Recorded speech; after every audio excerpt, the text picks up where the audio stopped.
சுட்டெழுத்துகள். ஒன்றை சுட்டிக்காட்ட பயன்படும் எழுத்துகள் சுட்டெழுத்துகள். அ, இ, உ என்பன சுட்டெழுத்துகள். இவை பெயரோடு சேர்ந்து வந்தால் சுட்டுப்பெயர்கள்.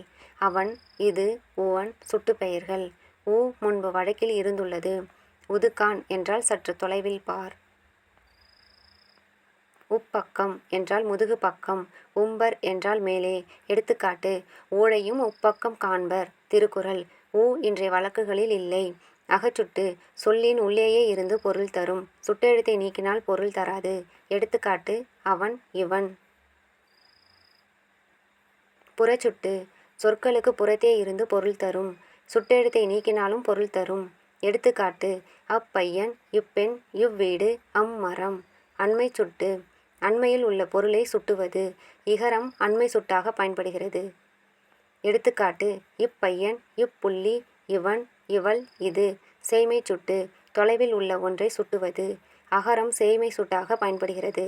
எடுத்துக்காட்டு: அந்த வீடு, அந்த மரம், அவன், அவள், அவர்கள்.